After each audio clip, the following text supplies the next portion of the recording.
Les amis, mais quelle soirée on a passé ensemble. C'est une sorte de mini E3 avant l'E3. Il y a eu la conférence Sonic, il y a eu la présentation de Dying Light 2, et puis le State of Play et le gameplay de Horizon Forbidden West. Et là, mais quelle claque. Regardez ces images que je vous propose de découvrir en 4K. Et véritablement, oui, sans aucune transition entre les séquences cinématiques, entre le gameplay, on est sur une jungle luxuriante d'une densité visuelle, tout simplement à couper le souffle, des images qui viennent capturer directement sur PlayStation 5. On avait beaucoup d'interrogations, on avait même un petit peu des craintes. Guerrilla, par le passé, souvenez-vous, Killzone 2 avait pu avoir un petit peu de downgrade, et on se demandait si les images que nous avions découvertes il y a un an de cela, lors du PlayStation 5 Showcase, n'étaient peut-être trop belles. Eh bien ça y est, on est totalement rassuré, du moins pour la version PS5, même si, attention, évidemment, il faudra attendre d'avoir le jeu entre nos mains, concrètement, pour pouvoir avoir un avis définitif, mais tout ceci sent extrêmement bon. Alors on va revoir les meilleures séquences, on va revenir un peu plus précisément sur les nouveautés de gameplay, et on va parler de paravoile. Mesdemoiselles, mesdames, messieurs, installez-vous confortablement, j'ai beaucoup de choses à vous dire. C'est parti pour Horizon Forbidden West.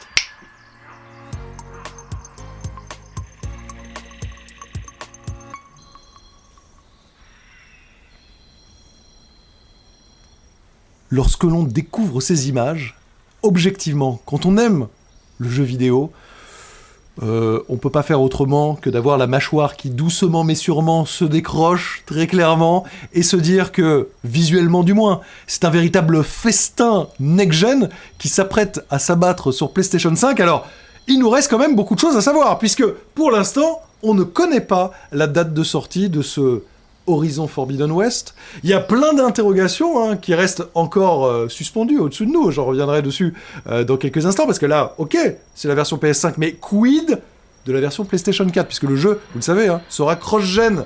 Ça me paraît tout simplement impossible d'avoir ce degré de densité visuelle, cette subtilité dans les éclairages. Alors, quelles seront les concessions ?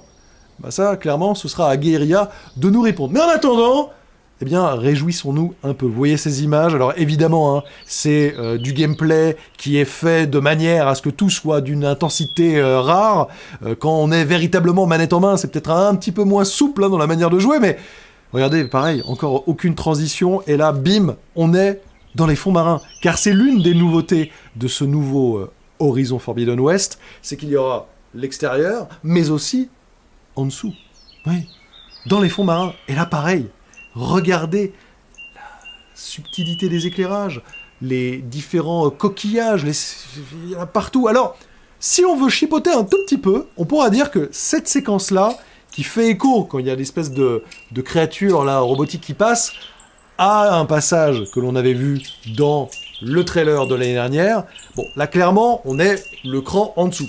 Pas de doute. Mais là, on est vraiment gameplay. Regardez les cheveux. Regardez le comportement des cheveux de manière sous-marine. Enfin, c'est complètement dingue. Regardez les bancs de poissons, comment ils se déplacent, le nombre de poissons qu'il y a, tous les éléments. Enfin, c'est absolument sidérant. Et alors, ce que j'apprécie tout particulièrement, c'est que on est sur un rendu, mais extrêmement beau, mais c'est pas non plus le photoréalisme. Il y a un petit côté, on pourrait dire, un petit peu cartoon, un petit peu dufteux sur l'image, qu'à titre personnel, j'apprécie pas mal, véritablement.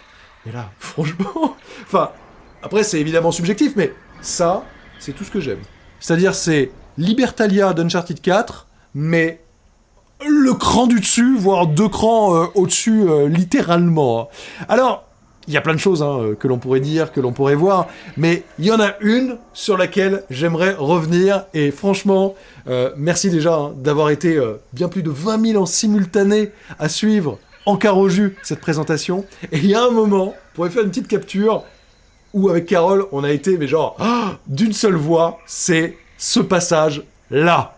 Regardez, tac, elle va se suspendre, et elle va déclencher la paravoile. Mais oui, enfin, ça y ressemble fortement. En tout cas, vous le savez, Horizon Zero Dawn était sorti quelques jours à peine avant Zelda Breath of the Wild.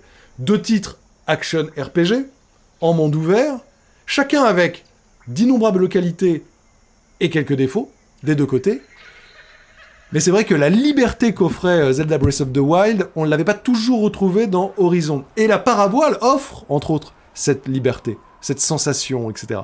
Et ben, le fait de le voir là, moi, personnellement, je me réjouis. Il faudra voir exactement, et plus concrètement, comment elle sera utilisée. Alors, je dis elle, parce que je pense Paravoile, etc. Mais pareil, il faudra vraiment voir comment Guerrilla aura décidé de s'en servir profondément. Est-ce qu'il y aura d'autres emprunts aussi au titre majeur de Nintendo qui a littéralement décloisonné les open world? Eh bien, on verra cela. J'aimerais revenir aussi sur une composante qui était déjà au cœur du premier Horizon et qui semble là aussi très très présente, c'est les combats, les affrontements.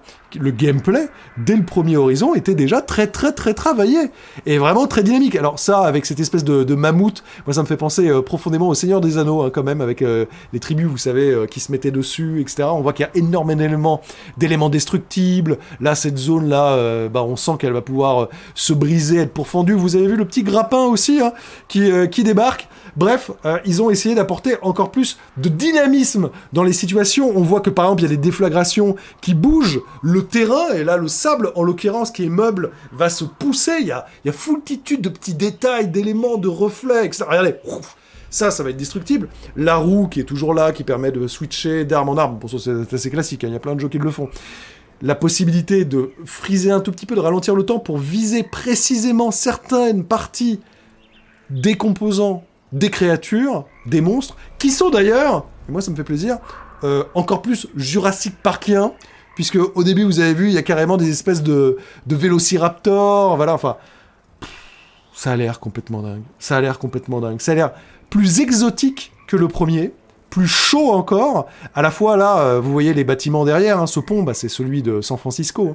San Francisco, c'est la Californie, il y fait beau, il y fait chaud, et donc c'est entre autres ce qu'on y attend. Alors il y aura aussi ces personnages, les renégats, qui visiblement ont la capacité, ont trouvé un moyen de pouvoir piloter les robots, mais encore plus précisément que ce qu'on pouvait faire dans le premier, où il était déjà possible de hacker, mais là apparemment ça va un petit peu plus loin, faudra voir encore comment, puisque présentation, Guerrilla a bien précisé que dans les mois à venir, d'ici le lancement, dont on ignore encore la date précise, mais le fait qu'il communique là maintenant me fait croire, penser, espérer du moins, qu'on se dirige quand même vers une sortie en 2021. Ça sent plutôt bon à mon avis pour ça, mais il faudra voir exactement quand. Mais là, regardez le courant d'eau derrière, là, bouillonnant, avec... Enfin, je sais pas pour vous, mais si vous pouvez avoir la possibilité de regarder cette vidéo là en 4K sur votre écran de télé, peut-être en grand, ou sur votre ordi et tout, mais savourez. C'est un festin visuel. Et c'est pas tous les jours quand même que l'on a la chance de pouvoir découvrir cela. Espérons véritablement que le résultat final soit à la hauteur et qu'on soit pas déçu, qu'il n'y ait pas de downgrade, etc. Évidemment, je peux pas le présager, mais ils auraient tellement à perdre que bon, je peux pas le croire, mais l'histoire récente et un certain Cyberpunk 2077 nous a montré que tant qu'on l'aura pas devant nos yeux, encore un tout petit peu de patience, voilà. Vous voyez, c'est totalement paravoilesque ça. Pour descendre doucement, est-ce qu'on pourra l'augmenter, l'améliorer, etc. Regardez la manière dont les feuilles et tout bougent, puisqu'on peut se cacher, il y a des phases d'infiltration et autres, mais elles ont l'air d'être plus indépendantes encore que jamais. Regardez l'eau là qui arrive sur la plage. Pouah, j'ai tellement hâte d'hier. Alors après, moi j'ai des vraies questions. Des questions qui concernent la cross-gen. Puisque vous le savez, et je n'avais pas été très content quand PlayStation, après nous avoir montré le jeu initialement, avec un trailer qui nous avait démonté la tête, avait indiqué vaguement, machin, je vous avais fait une vidéo un peu coup de gueule, que finalement le jeu serait cross-gen et donc sortirait aussi sur PS4. À titre personnel, moi ça m'avait fait quand même peur, parce que globalement, on se dit que les développeurs ils vont avec un petit peu de frein à main. Quand je vois ces images, ça me rassure, forcément, mais je me dis, ok, le premier Horizon était très beau, là il y a un gap phénoménal. Comment est-ce qu'ils vont réussir à le combler sur PS4 Pro, et j'ose à peine imaginer sur PS4. Ça va être quoi le framerate Alors, d'ailleurs, à certains moments, il y avait des petites chutes, à voir si c'était pas lié au stream, etc. Et puis, de toute manière, le jeu n'est absolument pas fini, il y a encore des mois de développement, des mois, Je connais pas la date, mais a priori, je pense pas que ce soit avant la fin d'année. Hein. Ça va pas être soudainement annoncé pour une sortie en juillet. Évidemment que non. Donc il y a encore un petit peu de temps. Bref, je pense que Sony aura besoin de bien clarifier la situation, de bien montrer le jeu aussi sur PS4 pour éviter l'écueil redoutable de Cyberpunk. J'espère qu'ils ont bien prévu leur coup, qu'ils expliqueront un peu comment ils ont fait ce genre de développement. Mais en l'état, en tout cas, la version PS5 est chatoyante. Vraiment. Alors n'oublions pas quand même que le premier Horizon était vraiment déjà très très très beau. Hein. Mais là, c'est la claque. Hein. C'est la giga claque. Et justement, au sortir de cet événement, je vous ai posé la question. Bah oui, je voulais avoir votre sensation. Et vous le savez, sur la chaîne, j'aime bien vous proposer des petits sondages. Eh bien, voici vos résultats. Là, on est vraiment au sortir, on est à chaud. Tac! En 26 minutes, vous êtes déjà 7000 à avoir voté. 26 minutes, 7000 votes. Déjà, merci infiniment, vous êtes une communauté mais incroyable. Et j'ai l'impression que c'est un plébiscite. 84% d'entre vous, incroyable la claque. Et j'ai envie de vous dire, merci. Merci. Parce qu'il y a plein de gens, vous savez, qui est toujours là, oui, oh, machin. Mais non, franchement, quand c'est bien, faut le dire. Quand c'est pas bien, faut le dire. Mais quand c'est bien, faut le dire. 13%, pas mal. 3%, bof, déçu. Changez rien. Franchement, vous êtes au top. Mais... Quelle claque. Quelle claque. Enfin, en tout cas, moi, je sais que c'est pour ce genre de moment que j'aime mon métier, que je vibre. C'est pour ce genre de moment que je suis heureux d'être joueur, que j'ai hâte d'en voir plus, que j'ai hâte surtout de poser les mains sur le titre, regarder la qualité en cinématique, la qualité des visages, etc. C'est une des choses que justement Guerrilla doit améliorer pour cette suite. Parce que c'était vraiment pas parfait dans le premier Horizon. C'était un peu classique, chant contre chant, etc. Là, j'espère... Non, mais regardez, on dirait un artwork. On dirait limite un film en image de synthèse. Franchement, merci en tout cas pour cette soirée. Merci à vous. Et merci à Guerrilla. Et que j'ai hâte d'en voir plus.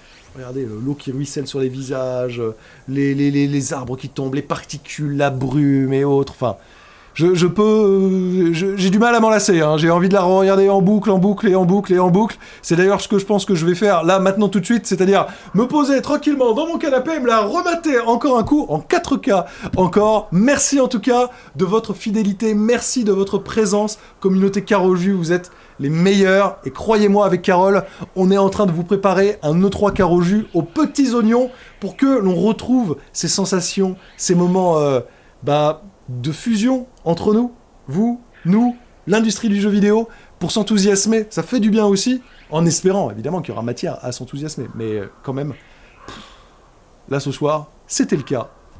Vraiment.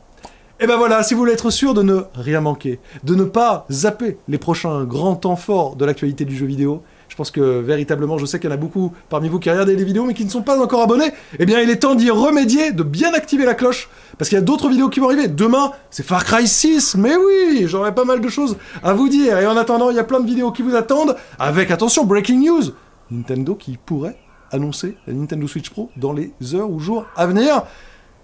À suivre, en tout cas, merci, vive notre passion du jeu vidéo, et quelle était belle cette soirée en votre compagnie. Ciao.